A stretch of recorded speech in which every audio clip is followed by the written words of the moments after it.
But I want to focus next on Thomas as the doubter. And this will be our last character portrayal.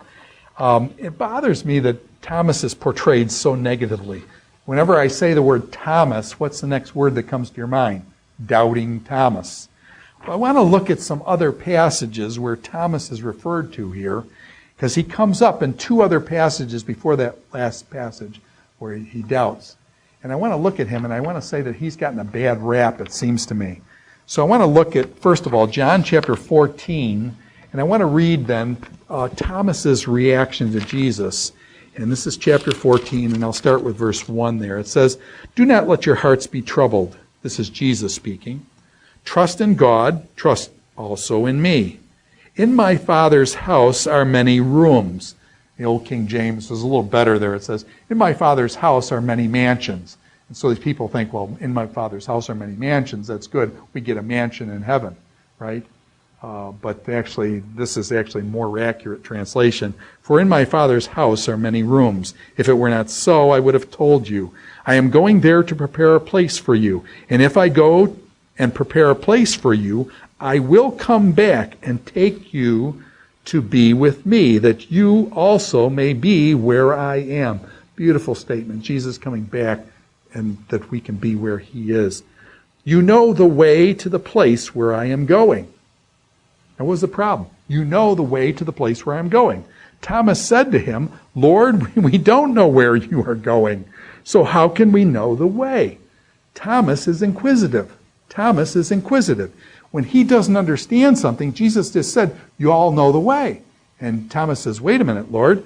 Lord, we don't know where you are going, so how can we know the way?" Jesus then answers Thomas, "I am the way, the truth, and the life. No one comes to the Father except through me." That is one of the most incredible statements in Scripture, isn't it? I am the way, the truth, and the life. Thomas says, we don't know the way. How did this statement come about? I am the way, the truth, and the life. No one comes to the Father except through me. That statement, incredible statement of Jesus, was a response to Thomas's question. So Thomas is inquisitive, and Jesus responds, I am the way and the truth and the life. No one comes to the Father except through me. If you really knew me, you would know my Father as well. From now on, you do know him and have seen him. Okay? So that great statement, I am the way, the truth, and the life, comes as a response to Thomas's question. So I want to say, thank you, Thomas, for asking that question. John chapter 14, verse 6, one of the great statements in all of the Scripture, I am the way, the truth, and the life. Now let's go back up a little bit. Let's go back into chapter 11. John chapter 11. This is the Lazarus story. Lazarus dies. And you remember Mary and Martha, his sisters, they're all upset that Jesus is coming late and all this kind of thing. And so the disciples, one of the things we didn't talk about in chapter 11, John chapter 11, is the disciples are scared to go up with Jesus to Bethany. Lazarus is sick and is dying. He's going to die in Bethany. Now, where is Bethany? Jerusalem is located here. Bethany is located on the backside of the Mount of Olives. So basically what happens is you come up from Jericho, up through the desert, and you climb up on the Mount of Olives, and there's where Bethany is. Once you go over the ridge, and it's only, we're talking a couple hundred yards, 300-400 yards. You go over the ridge, and then boom, you come right down, there's Jerusalem. So when you're up on the Mount of Olives, you're up about 2,700 feet. Jerusalem down here is about 300-400 feet lower. And so basically you come down into the Kidron Valley and up into the Temple Mount. So one of the best views of Israel, of the Temple Mount in Jerusalem is from the Mount of Olives, because the Mount of Olives overlooks the Temple Mount. And so the disciples are scared to death to go to Bethany, because Bethany is located within a stone's throw. We're talking half a mile or a mile from Jerusalem, okay, from the temple. The last time Jesus was in Jerusalem, they were just out to kill him. And so the disciples say, hey man, Jesus, Lazarus, yeah, he's in Bethany, but Jesus, going up there, man, last time you were up there, they tried to kill you and stuff. So let's not go up to Jerusalem too prematurely here. And so the disciples are scared to go up with Jesus. Now I want you to listen to Thomas. Does this sound like doubting Thomas? Now here's what Thomas's response is. But Rabbi, they said, a short while ago the Jews tried to stone you, and yet you are wanting to go back there? So he told them plainly, Lazarus is dead.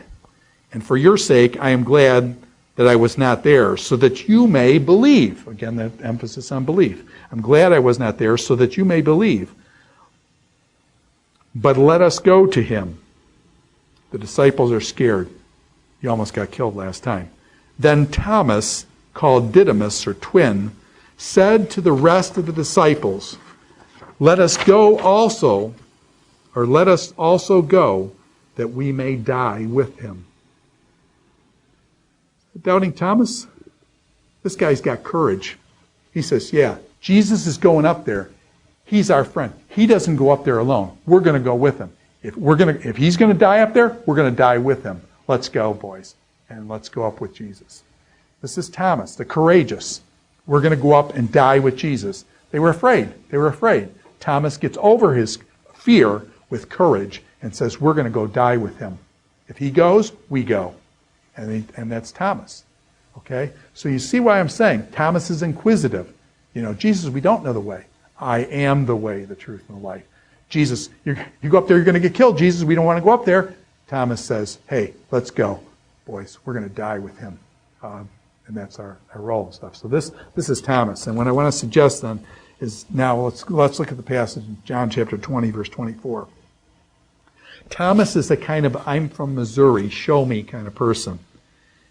Okay? But he said to them, now this is Thomas. Jesus appeared after the resurrection to the disciples. Thomas wasn't there. He didn't see Jesus. And he says then basically, but he said to them, unless I see, this is chapter 20, verses 24 and following. Chapter 20, verses 24 and following. But he said to them, unless I see the nail marks in his hands, and put my fingers where the nails were, and put my hand into his side, I will not believe it. Okay, again, the notion of belief. Thomas says, I can't believe the resurrection. I've got to put my finger in the nail prints of his hand. I've got to put my hand into his side where the spear went in and things. A week later, Jesus said to Thomas, Jesus shows up. He holds out his hands to Thomas and he says, put your finger here. See my hands. Reach out your hand and put it into my side. Stop doubting and believe. Stop doubting and believe. Again, belief. How does Thomas believe? Jesus says, here, Thomas, put your fingers in. You're a show me kind of person? Well, that's good. I'm Jesus. I'm going to show you. Here are my hands. The marks are still in my hands. Does that mean that Jesus' hands have the mark of the crucifixion? This is in his resurrected body. Is Jesus going to have the marks of crucifixion on his body for eternity? Apparently so. This is his resurrected body.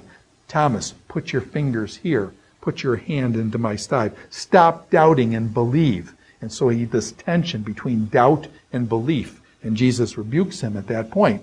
And Thomas then says, okay, remember how we had Thomas as the courageous, the inquisitive. Okay, Thomas. What's Thomas's response? Put your fingers in my hands. Thomas said to him, my Lord and my God. Okay, what a response. Thomas sees Jesus. Jesus and sparks him to belief by offering himself to Thomas. And Thomas concludes, my Lord and my God. What much better statement do you have in all of Scripture for the deity of Christ and who he is, my Lord and my God. I think I gained understanding of this passage with Thomas because about 5 years ago now, my father died of cancer. He had pancreatic cancer, and the cancer just basically ate him out in his gut area. He wanted to die at home, so he didn't want to go into the hospital. He didn't want to be put in an old folks' home. He was about 74 or 75 at the time. I was on sabbatical at the time, so I got to go home to be with him the last 11 days of his life.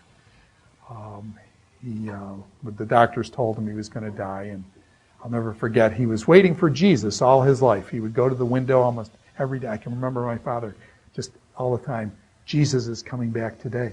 Jesus might come back today. And he looked with hope for the return of Christ. And I remember then, as he was going down with cancer, his comment to me was, Ted, he says, finally, he says, I guess Jesus is not coming back for me, but I guess I'm going to be with Jesus. And so he flipped that. That was a big turning point for him. And as the cancer got worse, And it did get worse. And it really, really got ugly. Nobody in the family, he had morphine. The people from hospice came and gave us morphine.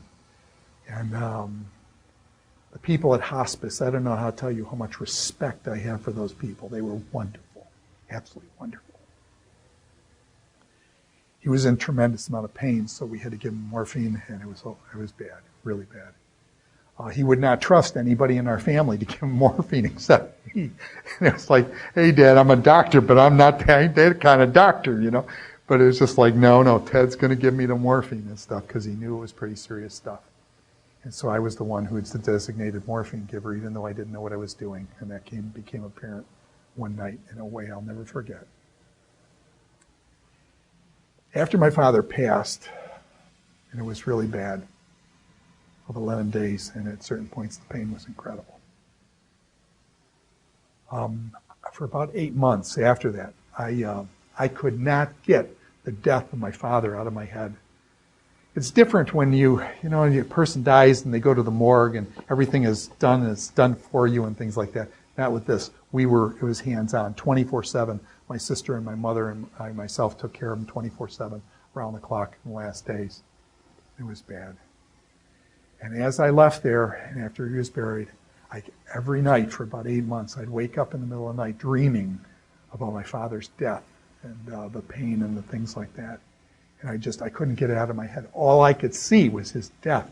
All I could see was his men dying. And it happened over and over and over again every night for about 8 months. I think that gave me some understanding of Thomas.